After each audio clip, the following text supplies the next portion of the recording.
frame.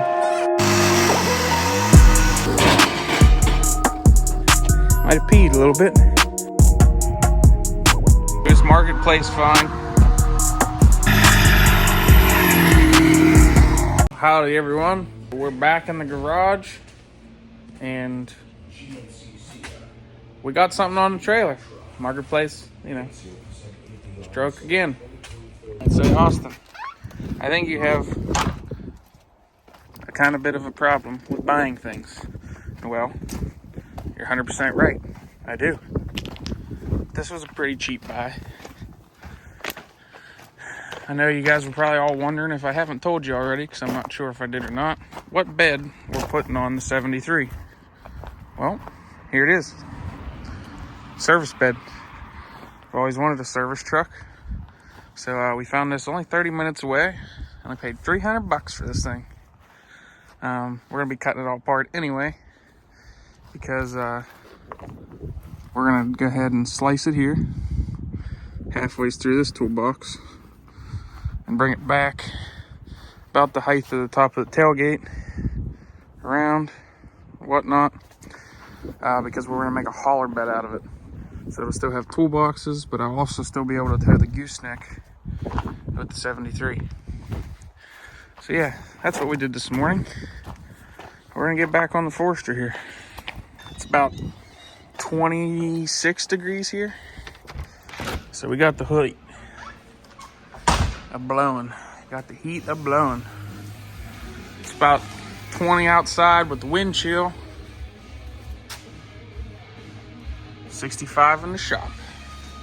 Nice and comfy.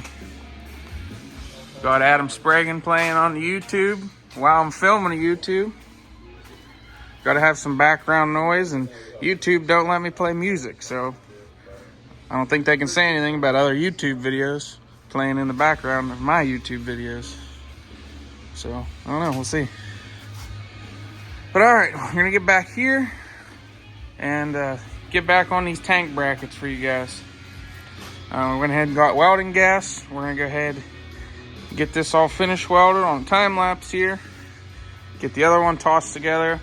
And we're going to decide how we're going to mount them and how we're going to make this look against the frame, height, whatnot.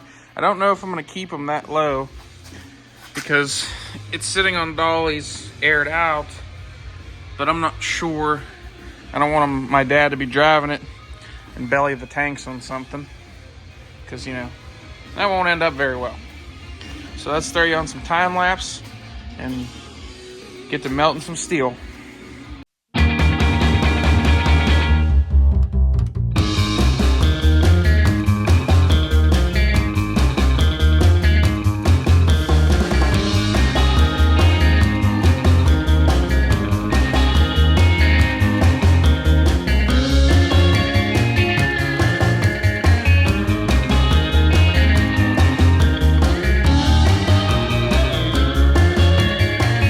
Alright guys, here it is.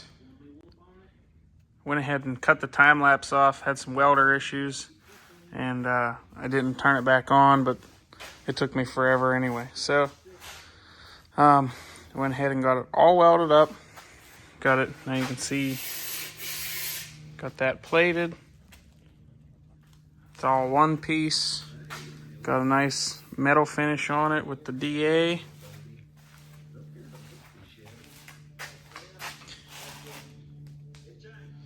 And we're going to go ahead and get it tacked onto the frame. I have decided that I am going to weld them to the frame.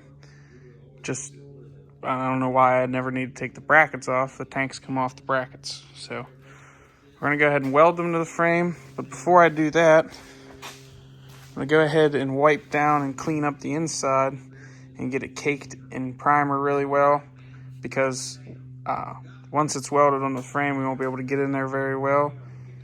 To get it nice and coated so it don't rust. So we're going to go ahead and do that. We're going to get it on the frame.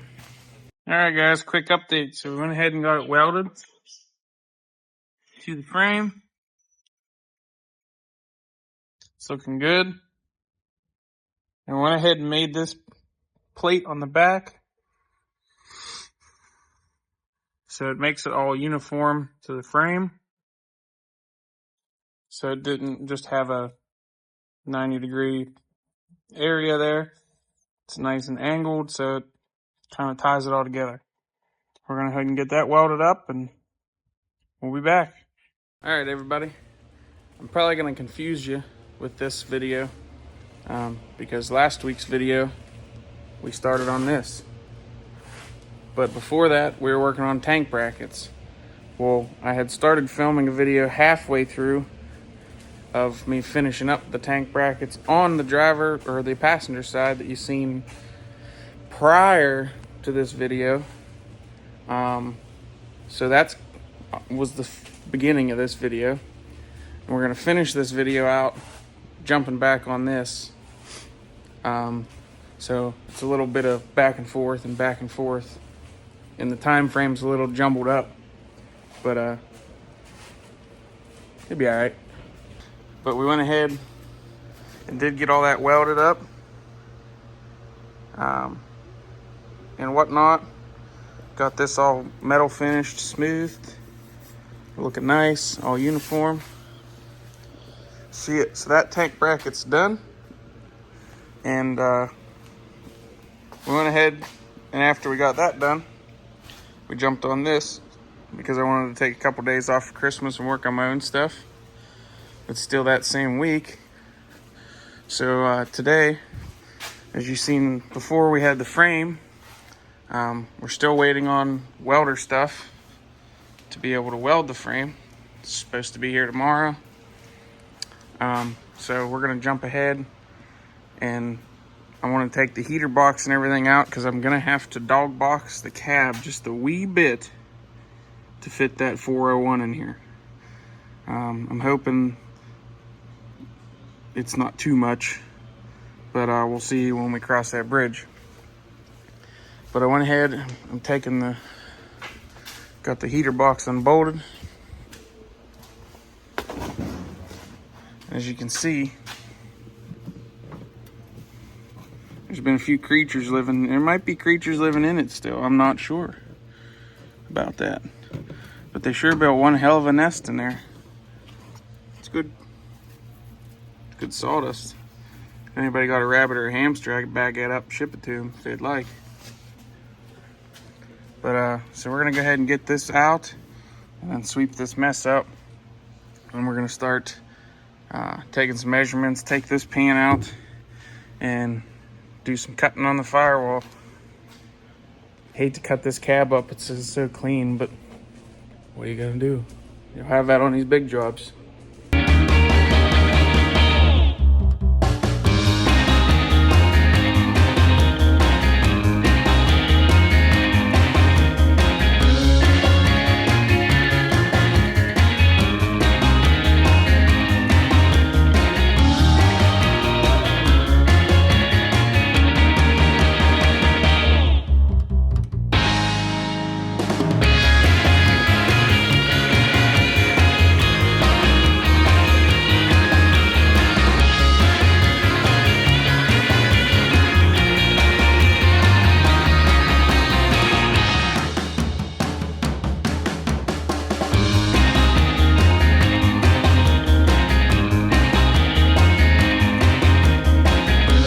And got the old insulation off the dash, cleaned the mouse house out of the heater box, got all the turtage swept up in here, got this floor pan out, and hopefully, if my measures are correctly, I only have to take it to here.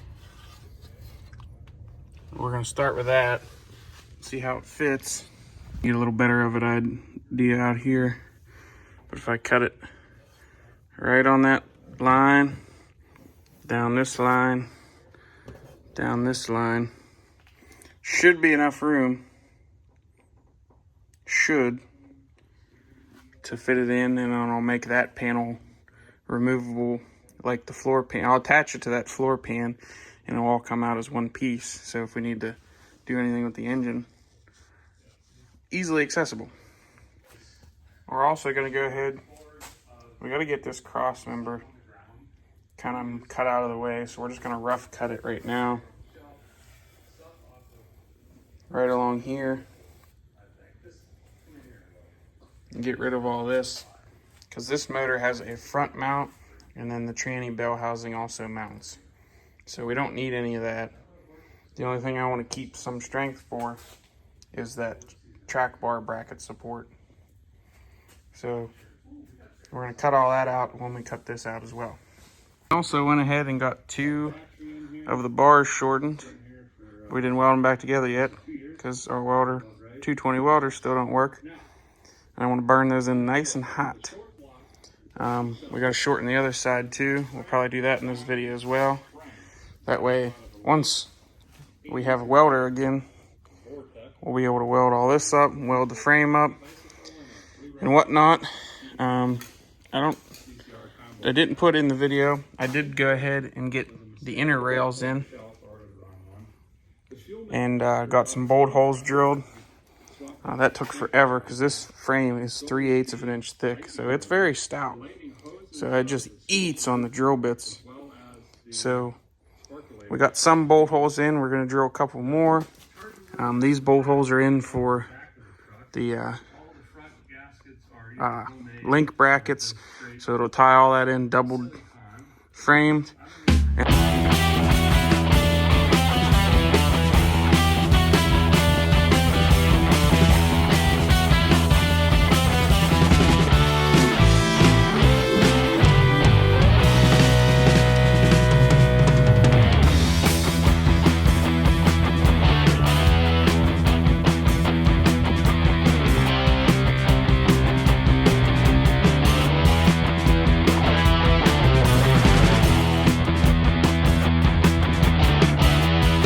So we went ahead and got it all cut, and it should come out now.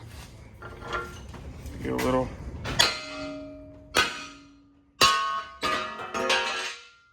That'll work. Now we have all that room.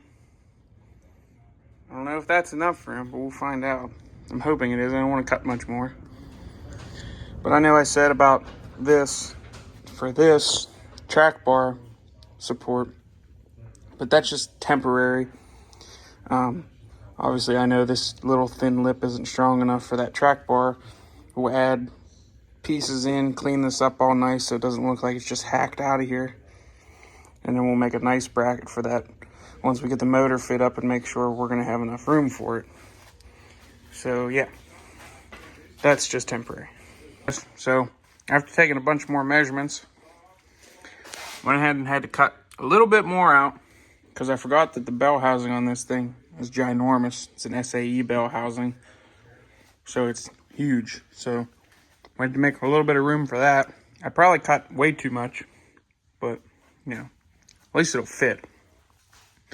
So I got Caitlin coming out to help me here in a second, and we're gonna try to stab this thing in here, and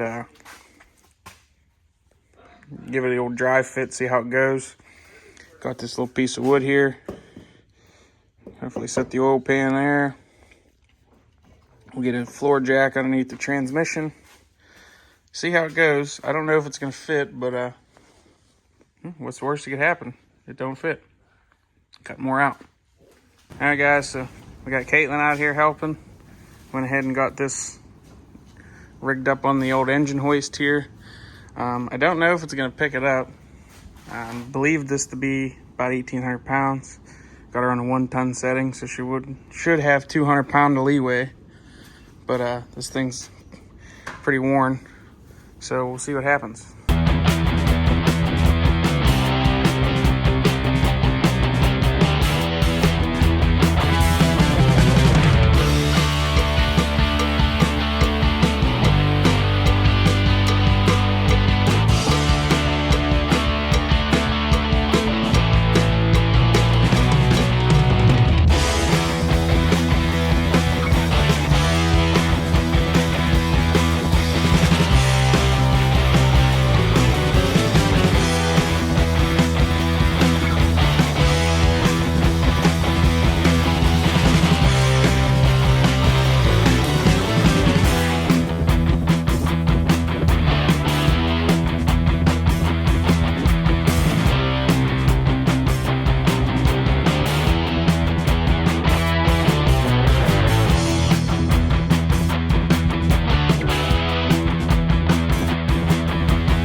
like this.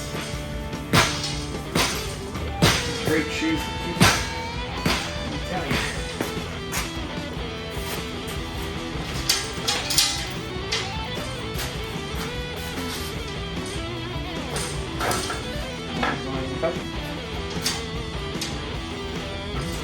Yeah.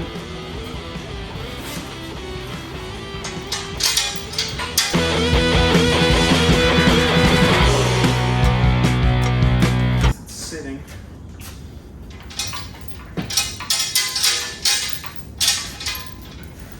Heave.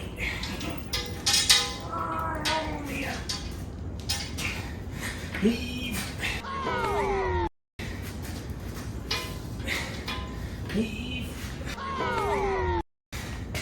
Heave.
Man, I don't even think we're filming us anymore.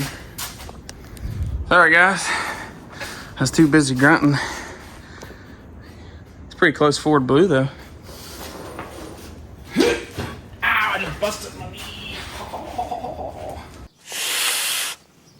Ah! You can see there.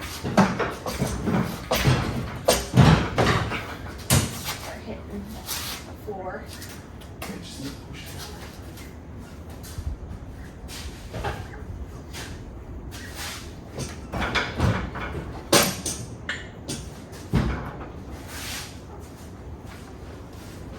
Hit foot again too. Interesting.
guys, we're back.